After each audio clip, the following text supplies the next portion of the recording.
আজ মকর সংক্রান্তি, মকর স্নান, সব তীর্থ বারবার, গঙ্গাসাগর একবার। ভোর থেকে লাখো লাখো পুণ্যার্থীর ভিড় দেখা যাচ্ছে গঙ্গাসাগরে।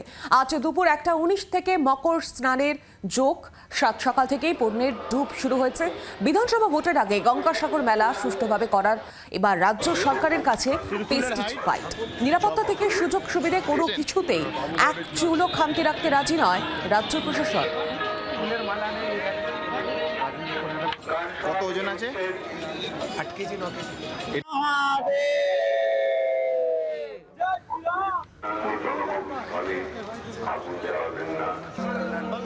একই সঙ্গে আপনাদের সামনে তুলে ধরছি গঙ্গাসাগরের ছবির পাশাপাশি কাটোয়ার ছবিও।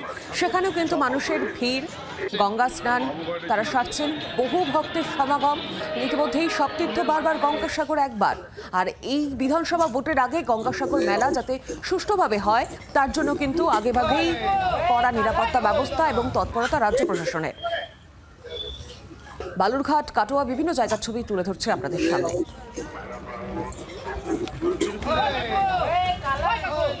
সংক্রান্তি পুণ্যতিথি, আর এই পুণ্যতিথিতে গঙ্গায় স্নান করলে পুণ্য লাভ হয়। তাই কাটোয়ার বিভিন্ন ঘাটে কিন্তু পুণ্যার্থীদের ভিড় আরম্ভ হয়ে গিয়েছে। বেলা যত বাড়বে ভিড়ও তত বাড়বে। একদিকে যেমন পুণ্যার্থীরা গঙ্গায় স্নান করতে আসছে, তেমনি প্রশাসনও কিন্তু তৎপর হয়ে আছে। কারণ কাটোয়ার যে ঘাটগুলিতে পুণ্যার্থীরা স্নান করে, সেই ঘাটগুলিতে কিন্তু গভীর খাদ আছে। তাই আগে থেকে প্রশাসন সতর্কতা অবলম্বন করেছে যাতে কোনো অপ্রীতিকর ঘটনা না ঘটে, এবং তারা কিন্তু প্রত্যেক ঘাটেই কিন্তু টহল দিচ্ছে। এবং এই ঘাটগুলিতে যত বেলা বাড়বে তত লোকের সংখ্যাও বাড়বে, এবং তারা বিভিন্ন গ্রাম থেকে আসবে পুণ্যার্থীরা, এবং তারা এই পুণ্যতিথিতে স্নান করে পুণ্য লাভ করা এই আশায়। জি 24 ঘন্টার জন্য সন্দীপ ঘোষ চৌধুরী, কাটোয়া, পূর্ব বর্ধমান।